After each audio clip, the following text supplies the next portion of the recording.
I don't believe that there's a self-made person, period. I think we all have help. We all have people that take a stand for our greatness or reflect back to us who we are, or maybe even doubt us, and that fuels us in some way. But I think you've got to have the right mindset of, hey, I'm here to grow. My job as a human being is, yes, I have a purpose, and maybe that's related to a business where I'm helping people buy and sell homes, or I'm investing in real estate, or whatever it might be. But at the end of the day, we're human beings, and our purpose is much deeper than that. I believe that this is the schoolroom of all schoolrooms, planet Earth. And I think we come here, we choose to come here in order to learn, in order to grow, in order to evolve our understanding of what it means to be a human being that is also an infinite spirit. If you believe in our connection to spirit and the universe and all that, which I do, then you realize that my job, my career, the businesses I build, they're all just parts of the tools that are laid out in front of me that are helping me to evolve into the best person that I can be, and in the best soul that I can be. And so I think you've got to, number one, you do a lot of practical things. If you're on the grind and the hustle, but you're not journaling every day and reflecting on deep, meaningful questions about life and gratitude and why we're here, and what your own ego and trauma and all of that is, if you're not reflecting deeply and you're not meditating on these things and you're not visualizing yourself evolving as a human being, then I think you're missing the point, because building businesses is not what life is all about. Is it fun and is it meaningful? Absolutely. But at the end of the day, the thing that matters most is your connection to other people, your family. Nobody gets to the end of their life and they're like, I just wish I would have worked more and built more businesses. They're often like, why did I do that? I wasted I wasted the whole latter part of my life still building a business. And you have to also, if you're leading a business right now, you have to ask yourself, are you the best person to lead that business? You might be the 100% owner of that business, but are you the best person to be leading that business? And I have some bad news for many of you out there, is that you are not. For every single person on this planet that's ever started a business, there's somebody out there who will be better at running that business than you are. And so if you're getting a lot of satisfaction and significance from running your business, and you're spending time away from your family when you could hire somebody who's going to do an even better job than you are, and your job would then be to support that person and then maybe work half or 25% of the hours that you're currently working, then how would that impact your family life and your ability to enjoy your life and what you've created? And the funny thing is, Brian, is that as soon as you accept the fact that there's someone out there that can probably run your business better than you can, the sooner you are, the closer you are to finding that person and having a level of freedom in your life that you never dreamed possible. And now you're freed up to be somebody who's here to grow as a spiritual being, having a human experience, and you can focus in on that. And it might involve launching other businesses, contributing more to your community, enjoying life more, just being a better husband, father, son, brother, uncle, whatever it might be. But oftentimes, unfortunately, entrepreneurs get so busy with the business that gives them significance that no one sees them again. And when they do see them again, they're on their phone.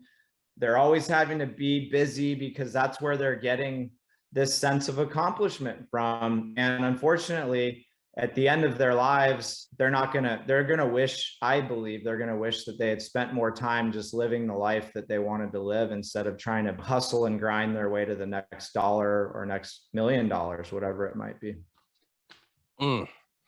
God, a lot of bombs there right out the gate. Oh my God. Thank you for all that. You offer a perspective that many can't because of the level you've gotten to. So you can talk. I feel like you're up on Everest yelling down to the other mountains. You're like, hey guys, there's a better way. There's a better way up here. It's a better way to do it. There's a trolley across the ridge to take that. But let's go back into your story and so we can provide some color. So now people have a framework about your story. You talked a lot about trauma, about your father. Let's go back a bit and color in between the lines here and paint this picture about starting up in business, your relationship with your father, where this whole ego even began and where the Terminator kind of came into play here.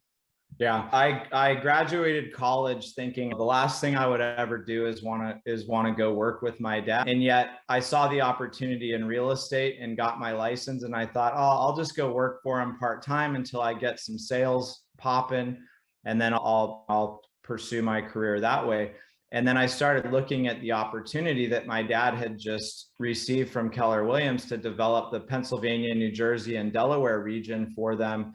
And I started plotting out territories and looking at numbers. And I saw all of a sudden that this was actually a massive opportunity.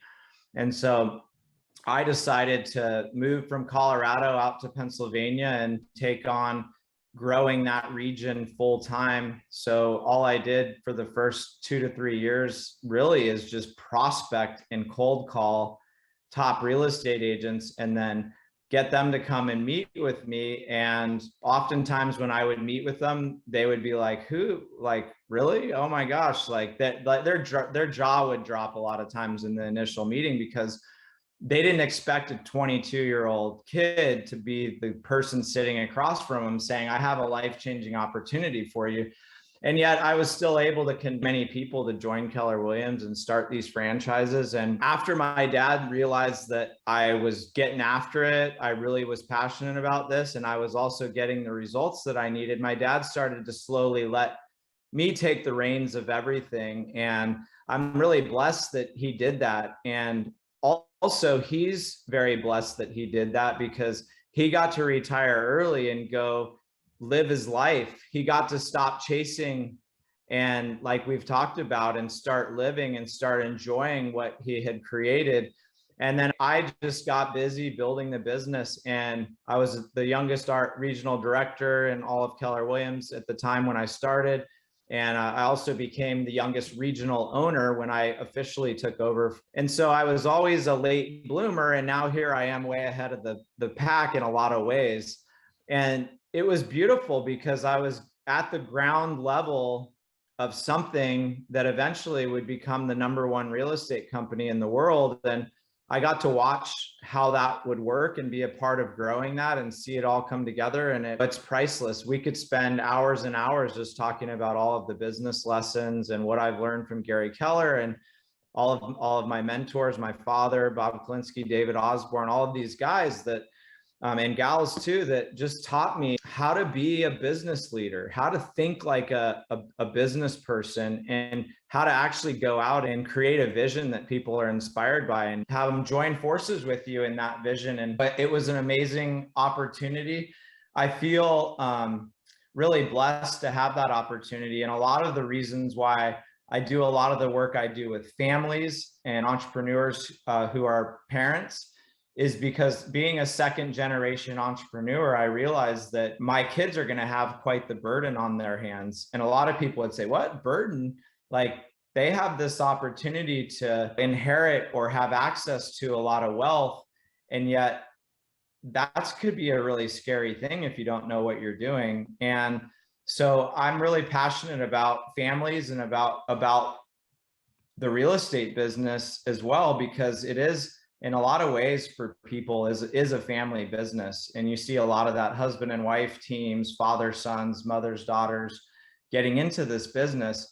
And I think we have to take a stand for being the best that we can be, not only in business, but also in our lives. And Keller Williams is second to none with that, because they really work on and look at the whole person and their life and their mission and what they truly want.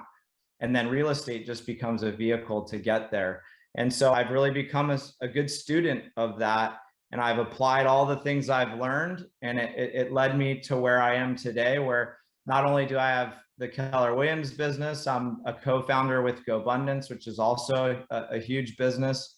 And I had the luxury of, being an operator and being the leader of both of these businesses at one point. But then I had to take the ego blow and sort of step out of the role and hire the people who could do an even better job running these businesses than I could. And that's a big time ego blow, because anytime you do that, people come in and they tell you to your face, man, they're doing such a good job. Like, it's so much better now.